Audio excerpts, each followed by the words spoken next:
एक सुंदर दोपहर थी। सूरज आसमान में चमक रहा था और रंग बिरंगे फूल हवा में झूम रहे थे। मीना, एक प्यारी सी छोटी लड़की, अपने घर के आंगन में बैठी थी। उसे किताबें पढ़ना और आसमान को देखना बहुत पसंद था।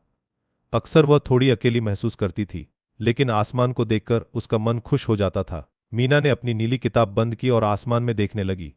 काश मेरा भी कोई दोस्त होता, उसने मन ही मन सोचा। तभी उसने एक छोटा गोल मटोल बादल देखा। वह बाकी बड़े बड़े बादलों से अलग थोड़ा अकेला घूम रहा था। यह बादल भी थोड़ा उदास लग रहा था। मीना उस छोटे बादल को गौर से देख रही थी। वह बादल धीरे धीरे मीना के और पास आने लगा। देखो यह कितना प्यारा है, मीना ने सोचा। वह बादल भी मीना को देख रहा था, जैसे कुछ कहना चाहता हो। अचानक बादल थोड़ा नीचे आया और उसने मीना की नाक पर एक छोटी सी पानी की बूंद टपका दी। हा हा हा, मीना खिलखिलाकर हंसी। अरे यह तो नटखट बादल है। बादल ने जैसे उसकी बात सुन ली। वह थोड़ा और गोल मटोल हुआ और फिर पतली सी धारी में बदल गया, जैसे कोई मुस्कुरा रहा हो। मीना को बहुत अच्छा लगा। उसने बादल को बादलू नाम दिया। बादलू को मीना से दोस्ती करके बहुत मजा आने लगा। वह मीना को खुश करने के लिए आसमान में अलग अलग चीजें बनाने लगा। कभी वह खरगोश बनता, जिसके लंबे लंबे कान होते। कभी वह एक मोटा सा कुत्ता बन जाता। मीना खुशी खुशी उन आकृतियों को पहचानती। देखो यह तो हमारा राजा खरगोश है, मीना चिल्लाई। मीना और बादलू हर रोज खेलते।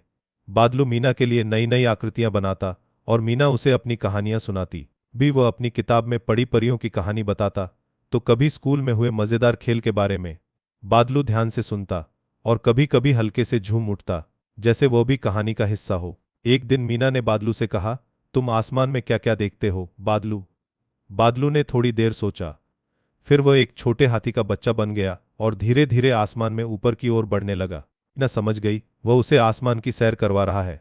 बादलू ने मीना को बताया अपनी आकृतियों और हल्की सी बारिश से कि वह तारों को और दूसरे बादलों को कैसे देखता है। उनकी दोस्ती गहरी होती जा रही थी। मीना अब अकेली महसूस नहीं करती थी। उसे पता था कि उसका दोस्त बादलू हमेशा ऊपर है। लेकिन एक दिन एक बहुत बड़ा भूरा और ग्रम्पी चिड़चिड़ा बादल आसमान में आया। बहुत तेज हवा के साथ आया और उसने छोटे छोटे बादलों को दूर धकेलना शुरू कर दिया। तो यहां से, यह मेरा आसमान है, उस बड़े बादल ने गरजते हुए कहा। बादलू डर गया। वह थोड़ा सिकुड़ गया और मीना की ओर देखने लगा, जैसे मदद मांग रहा हो। मीना को अपने दोस्त को ऐसे डरा हुआ देखकर बहुत बुरा लगा।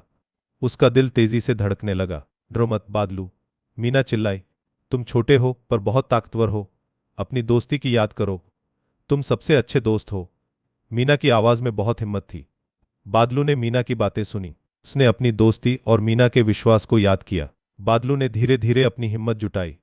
वह सिकुड़ने की बजाय थोड़ा बड़ा होने लगा। उसने अपनी सारी शरारती ऊर्जा को एक साथ इकट्ठा किया और उस बड़े भूरे बादल की ओर उड़ गया।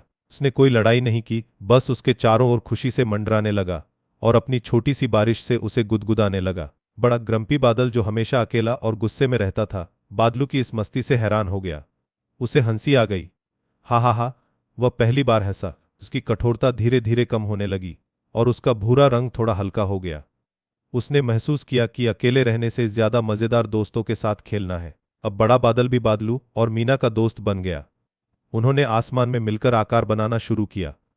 तीनों खुशी खुशी खेल रहे थे, जब तक कि सूरज ढलने नहीं लगा। बादलू और उसका नया दोस्त बड़ा बादल अब एक साथ उड़ते हुए दूर जाने लगे। अलविदा बादलू, मीना ने हाथ हिलाया। तुम फिर कब आओगे? बादलू ने एक छोटा सा दिल बनाया और फिर हवा में घुल गया। मीना जानती थी कि दोस्ती हमेशा हमारे साथ रहती है, चाहे दोस्त पास हो या दूर। अब बिल्कुल अकेली नहीं थी। उसके पास एक बादल दोस्त था और उसका दिल खुशियों से भरा हुआ था। मेरे प्यारे दोस्तों, अगर आपको ये वीडियो पसंद आया तो इसे लाइक करें, अपने दोस्तों के साथ शेयर करें और हमारे चैनल को सब्सक्राइब करके हमारे दोस्त बन जाएं।